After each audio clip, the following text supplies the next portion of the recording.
for kind introduction. So we move on to neurology and how neurology is related to mental health and how can we tap the energy within ourselves through mind-based therapies in neurology. So when I'm talking about this topic, it doesn't mean that we should not be giving conventional medications or treatments, but I think we should add on with these adjunct therapies with our ongoing treatment to patients. So the outline of today's presentation is going through some anecdotes and examples how mind over matter can get you better results. Then I'll go through some of the main neurological disorders in which there's evidence-based medicine to practice those mind-based therapies, and then we'll conclude it. So I'm giving this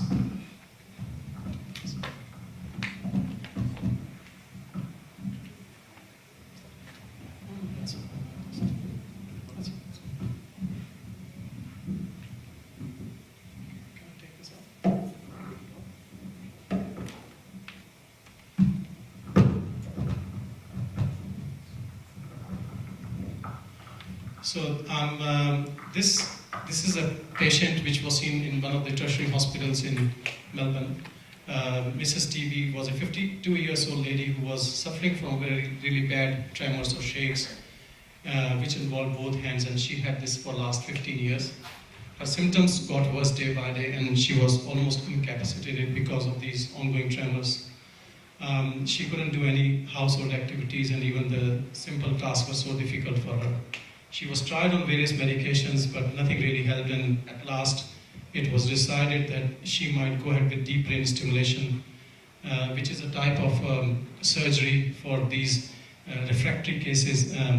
And we do this deep brain stimulation in a conscious patient, passing the electrodes into the part of the brain known as thalamus, which controls the tremors. She was, as anyone else, would be not interested in such a deep surgery, and she was reluctant to go ahead with that. So follow-up was planned in a 6-month time to see how she is going, and she was left on her usual medications. But the treating neurologist was really surprised to see after 6 months that her tremors were almost gone. And so he was really curious to know what exactly happened, and he did an MRI on her, which showed 2 discrete lesions, and they were small pinpoint lesions exactly in the area where they were planning to do the deep brain stimulation. That was in the thalamic area. So he asked what else she did apart from, taking those tablets, which was not changed in the last few years. She was a very regular attendant to her church, and she told that she joined a church group who was doing regular prayers for her, and she was part of it. And it was quite intensive. They were trying to do those prayers for her healing. So look, you can say that those prayers made those lesions in her brain, or it was a coincidence, but definitely she thinks that she was treated by those prayers. So you can say it's an example of maybe she had faith in those prayers and she cured herself, or whether there was definitely a miracle happened. But this was a proven case which was being treated in Melbourne. So she's pretty good right now. Now I'll just touch base with different neurological disorders in which it's being proven without doubt that mind-based therapies, including yoga and meditation, can be of much use. And one of them, which is mostly being researched, is pain syndromes. So the most commonly studied neurological condition is obviously pain, and we see a lot of patients with chronic pain who can have great help through hypnosis and meditation. Hypnosis for analgesia is being proven without doubt, and at some centers they give hypnosis before surgeries, and so it's being found that these patients need less of chemical analgesia. The mechanism for analgesia hypnosis has been demonstrated in PET studies. PET is a neuroimaging modality in which is known as positron emission tomography, and it can reveal what part of the brain is active. Now, mindfulness meditation is also being studied, and the biggest pioneer in that is Kabat-Zinn at Massachusetts General Hospital, and this was being published a long time ago in 1982, which was really a groundbreaking work. And he found that with mindfulness meditation, a lot of these chronic pain patients have significant improvement. Now, the other therapies which have been found useful are relaxation techniques, biofeedback, even guided imagery can help with pain syndromes, obviously meditation and Tai Chi. In chronic back pain, there was a study done which found that it can be successfully treated with breathing techniques like relaxation trainings and pranayama, therapeutic eurythmy. Therapeutic eurythmy is a type of treatment in which you have dance movements and that cures, and there are a lot of research papers on ADHD patients in children that it's very effective. There was a randomized controlled trial of 12-week yoga class which actually helped in chronic back pain patients. In multiple sclerosis, which is an autoimmune brain disorder in which people can have recurrent attacks of neurological deficits, and it's being found that a lot of these patients, because there's no cure in modern medicine, they subject to complementary medicine, and the estimates are from 33 to 65% patients of multiple sclerosis use one of these complementary medicine therapies. There was a 6-month yoga randomized control trial in which they found that yoga intervention showed significant improvement in measures of fatigue compared to a waitlist control, and the improvement was comparable to an exercise control, stationary bicycle. Now, I don't know how many people know, but there's Professor George Jelinek, who used to be a professor and ED physician in Perth, who himself suffered from multiple sclerosis, and he tried to search what he can do apart from just having interferon injections every day, which is not a cure and just is proven to decrease the number of relapses. And he found that modifying his diet, doing meditation, mindfulness, and relaxation, he can definitely cure himself. So he was diagnosed more than 10 years ago, and he had no further relapses. Now he's working and doing MS retreats for MS patients, and he has also written a book on multiple sclerosis, that you can cure multiple sclerosis by diet and changing lifestyle. So he wrote in his book about this, that being into profession of medicine, he could find more evidence to do different things which he adopted, and it helped him. In epilepsy, biofeedback, relaxation, yoga, and various behavioral approaches have found that they all help to treat epilepsy. EEG biofeedback is a technique for epilepsy in which they have found that EEG biofeedback can modify by training, and that can help to decrease the number of attacks of seizures. Hyperventilation is seen in anxiety, which is a common trigger in most of the generalized types of epileptic syndromes. And relaxed diaphragmatic breathing can reverse this effect, and hopefully in this way it can help with decreasing the number of seizure attacks. In stroke, it's being found that hypertension is a risk factor, and there is definite evidence that mild reduction in blood pressure can be achieved with meditation or breathing exercises. A single exploratory study found that even there is change in the carotid artery intimal thickness, which is one of the causes of stroke. Stroke is a brain disorder in which there is sudden cutoff of the blood supply to the major vessel of the brain, and that can lead to hemiplegia or deficit of one part of the body. And it's being found that if there's a blockage in one of the carotid arteries, those blockages can cause stroke. So it seems that there's also change in the carotid artery thickness in these patients who are doing meditation or breathing exercises. Little mind-body research has been conducted in rehab after stroke, but definitely if a proper study is being done, that will definitely be found useful. I was talking to Dr. Nagendra, and they are having a collaboration in Germany in stroke rehab, and I think they are also trying to get a study on it. Now on aging, I don't think anyone wants to get older, and there are a lot of studies done how you can decrease aging, and there was a trial done on 6 months of yoga intervention in elderly people and found that it helped with a lot of physical measures in these patients as compared to a normal exercise program. Tai Chi was also found to be quite effective, which is a Chinese type of exercise. Now about mind and longevity, there was a professor of medical sociology who wrote a book in 1987, and he wrote that the ladies who were trapped in the concentration camps, the one who had the best outcome and survival were the one who had less of stress and who had more positivity. So positivity in those bad times can help you to survive and to come out with better results. There was a very famous study, nun study, in which in 1986 researchers analyzed the essays of 678 nuns in the US and who wrote in early 20s, and to find out what was their outlook about the life. And they found that in the top 25% on the optimum scale lived on average of at least 10 years longer than the rest of the nuns. So the implications of this astonishing finding in today's health conscious age are enormous, and just having a positive outlook can give you another extra 10 years. Biofeedback is found to be effective in muscular dysfunctions, especially with the pelvic floor problems in which there can be incontinence. And EMG biofeedback is quite useful in those cases.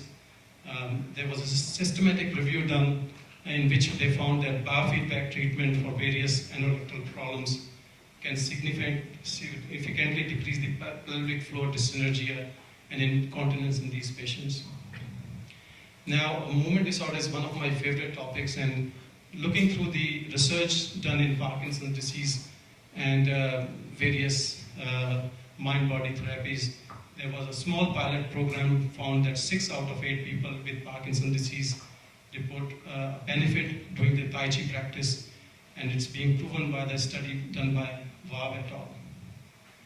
A recent study was done in India, in Bombay, with a group known as Light on Yoga Research Trust, and they found significant improvement in the yoga group as compared to the control group in the mobility, flexibility, emotional state, and quality of life of these patients.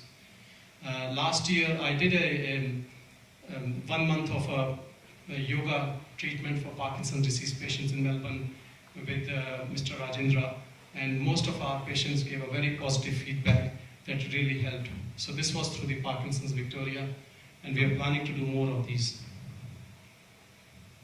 Now there are other further research done in Parkinson's disease. One of them was published in 2011 in a UK rehab journal, which also found that Parkinson's disease was controllable by an extensive yoga program. Now the other modalities which can be useful, I think tomorrow Vicky Kotsalos is coming and she gave me a very long article on what are the other modalities which can be helpful in Parkinson's. And they were all evidence-based, which include acupuncture, treatment with bright light, visual cues, massage therapy, and all those studies. I want to touch base about sham surgery in Parkinson's disease, which is a very, very interesting topic. There were patients in which they did a sham, means it's a placebo sort of a thing to look for. A surgery looks to the patient that they had a surgery done to cure Parkinson's, but actually it's not a surgery. And they found dramatic placebo effect in subjects who received the sham surgery.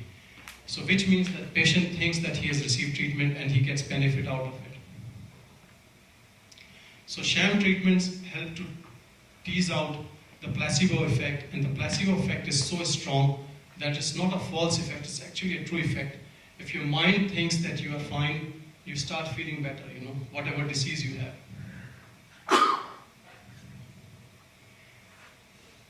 So there was a double-blind study done on fetal nerve cell transplants in Europe, in which patients found improvement correlated with whether they believed they had received the treatment, irrespective whether they actually had it or not. And the effect lasted more than 2 years, so the placebo effect lasted pretty long. So the placebo effect actually is a real effect. It's huge and it has a physiological basis behind it. So there was another patient, Tom Intilly, who had Parkinson's for more than 10 years. And at the age of 50, he signed for a double-blind trial known as Neurology. And at first, he showed dramatic improvement. But after 2 years, the study was unblinded. And when he realized that he received sham, he got really bad. He got worse. So I think a positive hope is not a bad idea when you are seeing patients. And it helps patients to take control of their mind, which controls their body. So I met Professor Per Orden in Lund University in Sweden. He's the one who is in the center, and he told me about a lady who received stem cell treatment for Parkinson's disease at their center. And after 2 years, when it was unblinded, she was bedridden before the treatment and she was skiing after the treatment. But when she realized that, she received a sham, she was again bedridden. So I think it's more like mind over matter. Now, I just want to touch base on a new treatment for chronic migraine, botulinum toxin injections, which is being studied and is being FDA approved for chronic migraine treatment. And each injection of each vial of botulinum toxin costs about $600, and you have to use 1.5 vials, so that means it's a cost of $1,200. So this was a trial done in US, PM trial, in which they found that it's more effective than placebo. But if you read carefully the data, even the placebo effect was more than 50%, while it was only a few more percentages more for the Botox. So, without spending any money, you can still have a good effect if you start giving distilled water, to these patients. But no one is going to buy it, so the companies are interested to sell their products. So the placebo effect, if we come back on what exactly it is, it's the expectancy effects of the patient who thinks that he will feel better on a treatment. So faith is really important in healing. If a patient has faith in his doctor, he definitely will have better result than the person who has no faith in the doctor or is quite neutral about it. And I think we should always consider a placebo effect when we are treating patients, because at the end, patient needs a cure rather than how it reaches him, whether it's placebo or whether it's a genuine effect. And I think placebo is also a genuine effect because it makes changes in the mind which controls their disease symptoms. There was a study done on monks in US in which they found that they can control their autonomic nervous system. So if you look into the Tibetan monks, they do quite long meditations, and it was being found that they can control their blood pressure and body temperature, which is very astonishing to most of us. So in one of the most notable skills, a group of monks were allowed to monitor, some physicians were allowed to monitor them, and they did a meditative yoga technique known as Ji Tammo. So during this study, the monks were cloaked in the wet, cold sheets, which were 4 degrees Celsius, and they were placed in a room of 4.5 degrees Celsius. So in such conditions, the average person will shiver and will have hypothermia and might collapse. But these monks, within almost an hour, they tried those wet sheets, and you could have seen the steam was coming out. So, this was really astonishing. So this is a normal thing for these monks, but that just to say that they can control their autonomic nervous system, which is a system of the body controlling sweating, incontinence, continence, and all those things, which they can control by just their mind. Even yogis in India can do the same feat like these monks, and there was a study done by a French cardiologist long time back in 1936, which revealed that they can control their ECG and their heart rate and all those things. So in 1950s, actually she studied, expanded her research.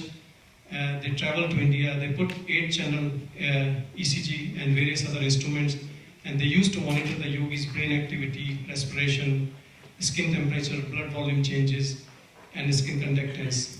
So 2 of their test subjects were placed in an airtight sealed boxes on 2 separate occasions and were monitored for more than 8 to 10 hours. During that time, the yogis showed biological characteristics similar to sleep, so their wave pattern were slow waves and were able to slow down their heart rate and respiration low enough levels that the oxygen and carbon dioxide in those chambers remained almost at the same level what was there before. So they almost completely stopped their breathing and they were still alive and fine, but just controlling their basal metabolic rate. So meditation is an extremely important part of any healing package, and I feel that almost everyone should take time to meditate, given the pace of our lives and the pressures we all get in our normal lives. It's not just the patients who will benefit from meditation, it's the normal people who can also have a lot of benefits with meditation. It's definitely important for patients who are suffering, but for normal people also it's a really good tool. The evidence for the benefits of meditation on health are tons of papers have been published in regard to it. A 2006 review showed that there was a clear evidence in the following disorders, which included epilepsy, premenstrual syndrome, menopausal symptoms, anxiety disorders, autoimmune illnesses, emotional disturbances in cancer patients. But definitely you need more proof in today's medicine, and I think it has more important roles and more wider roles than what is being already proven. Now, mental imagery is again a very important thing which can help people to overcome obstacles, and Rajendra, if people who attend Rajendra's Vasudeva Kriya yoga classes, he sometimes in difficult asanas, Rajendra asks them to mentally imagine that what asana they are doing, and when they actually do that asana, they do it better. So mental imagery is an important tool. Many athletes also claim that when they plan things in their mind and when they actually implement it, they find it really good results. Now, it is difficult to keep a positive attitude when you are facing a life challenge or you are suffering from a life-threatening disease. But based on a variety of medical studies, doing so may mean that difference between living and dead.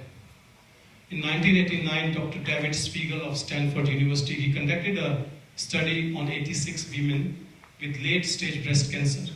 Half of these women received standard medical care, while the other half were given weekly support sessions, in addition to the standard medical care.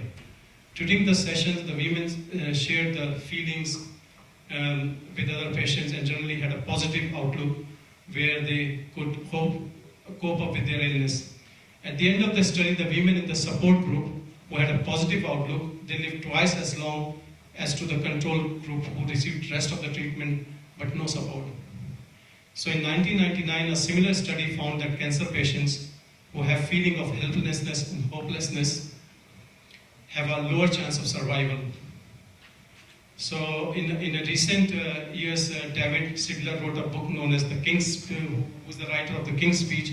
He claimed to have eliminated his own bladder cancer by just imagining in his mind that he is getting cured and cured. So he was asked to come back for surgery, and when he went back and they wanted to have a biopsy, they found the bladder was clean. So the doctors labeled this as a rare thing of spontaneous remission, but he thinks it was because he was having a positive outlook, he could cure himself. I think a lot of people who live in Melbourne might be knowing Ian Goller, who started Goller Foundation. And he also suffered from a cancer who it was really a miracle, like he cured himself when he was given only 3 months to live. And now he takes retreats in Melbourne to all cancer patients, and also along with George Jelinek on MS patients. As I'm speaking, he's also having a conference on mind-body therapy in the city today, so I think it's also a weekend conference. Now, the role of all these alternative medicines and mind-based therapies are much useful in more vulnerable group of people, like the pregnant ladies and children. Like in pregnancy you can't give a lot of medication, so maybe you can try the biofeedback in migraine, which is quite helpful. And definitely we need more evidence, we need more studies to prove that evidence, to make it more evidence-based medicine, all these mind-based therapies. So I think there is nothing like false hope. So if you can give some hope to the patient, he can do much better than what he would do just giving a pill. So we all can tap that energy which is within us, and which can help to cure, and which can also help us to become a better human being. So the power is within us. Thank you very much.